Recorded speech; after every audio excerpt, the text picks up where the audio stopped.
সালাউদ্দিন আহমেদ সংসদে দাঁড়িয়ে বলেছেন যে আমাদের তো কোনো ওয়ে ছিল না আপোষ করা ছাড়া, যদি আমরা আপোষ না করতাম তাহলে আমাদের ভোটটা বানচাল হওয়ার একটা সম্ভাবনা ছিল। প্রাইভেট বিশ্ববিদ্যালয় কিভাবে রাজপথে ছিল, এবং আমি মানি যে হলি আর্টিজানের যে ঘটনাটা, টেরোরিস্ট একজন টেরোরিস্টের কোনো বাবা মা নাই, কোনো সোসাইটি নাই, কোনো ইনস্টিটিউশন নাই। সো একটা সাধারণ, মানে আমি সাধারণ বলবো না, মানে একটা ইন্ডিভিজুয়াল ঘটনা দিয়ে আপনি তো পুরো ইনস্টিটিউশনকে জাজ করতে পারেন না।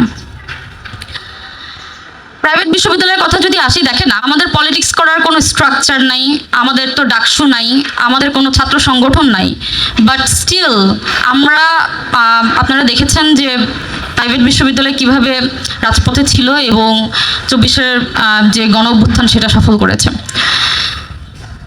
একটা কথা বলতে চাই, আমরা কিছুদিন আগে জাস্ট দেখলাম যে সালাউদ্দিন আহমেদ সংসদে দাঁড়িয়ে বলেছেন যে আমাদের তো কোনো ওয়ে ছিল না আপোষ করা ছাড়া, যদি আমরা আপোষ না করতাম তাহলে আমাদের ভোটটা বানচাল হওয়ার একটা সম্ভাবনা ছিল।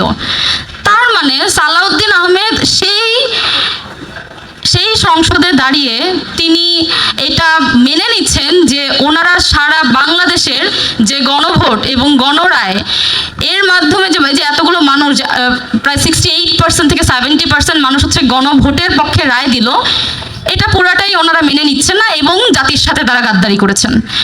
এটা তো খুবই ক্লিয়ার যখন সে সংসদে দাঁড়িয়ে বলবে যে আমরা ওই সময় আপোষ করেছিলাম কারণ আমাদের কাছে আর কোনো অপশন ছিল না। তার মানে আপনারা তখন হচ্ছে গিয়ে সেই জিনিসটা মেনে নিয়েছিলেন কারণ আপনাদের নিজেদের স্বার্থের কারণে। এখন যখন আপনাদের স্বার্থ হাসিল হয়ে গিয়েছে, আপনারা যখন সরকারে বসেছেন, তখন আর আপনারা এতগুলো মানুষের গণরায় আপনারা মেনে নিচ্ছেন না। এটা আসলে প্রাইভেট বিশ্ববিদ্যালয়ের স্টুডেন্ট হয়ে আমার জন্য খুবই কষ্টকর যে আমরা একটা সিস্টেমেটিক চেঞ্জ, একটা কালচারাল চেঞ্জ আনার জন্য হচ্ছে আমরা রাজপথে গিয়েছিলাম। আমাদের কোনো কিছুরই দরকার ছিল না, আমাদের না কোনো স্বার্থ ছিল, না কোনো কিছু ছিল, কিন্তু আমাদের ভাই বোনদের যখন মেরে ফেলা হচ্ছিল আমরা এটা সহ্য না করতে পেরে আমরা রাজপথে ছিলাম।